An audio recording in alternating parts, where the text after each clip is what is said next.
Ang matapang at magandang reyna. Si Esther ay naging reyna ng Persya. Kahit ang kanyang asawa na si Haring Xerxes ay hindi alam ang kanyang lihim. Si Esther ay isang Hudyo. Naglingkod ang pinsan ni Esther na si Mardoqueo sa palasyo upang bantayan siya. Nakatanggap ng isang malaking gantimpala ang tagapayo ni Xerxes na si Haman. Siya ay sobrang mayabang. Yumuyuko ang lahat sa kanya, maliban kay Mardoqueo. Nainsulto si Haman. Sumumpa siyang papatayin si Mardoqueo at ang lahat ng mga Hudyo. Sinabi ni Haman kay Xerxes na mapanganib ang mga Hudyo at dapat silang mamatay. Naniwala si Xerxes at itinakda ang araw ng pagpatay sa kanila. Natakot si Mardoqueo, kaya kinausap niya si Reyna Esther. Kausapin mo ang hari!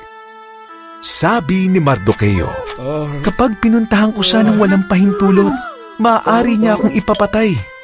Sagot ni Esther, Maaaring ginawa kang isang reyna para sa ganitong pagkakataon. Sabi ni Mardoqueo.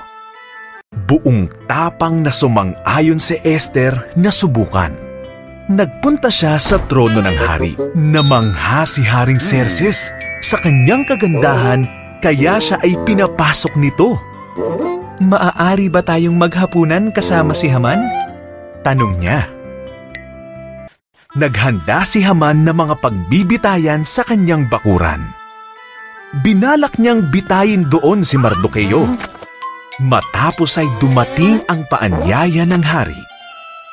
Kaya pumunta si Haman sa palasyo upang maghapunan. Isang tao ang may nais na patayin ako at ang aking mga kababayan na Hudyo. Ani Esther kay Xerxes. At sino naman ang gagawa nito? Tanong ng hari. Ang masamang si Haman. Sagot ni Esther. Si Haman? Mga kawal! Patayin siya!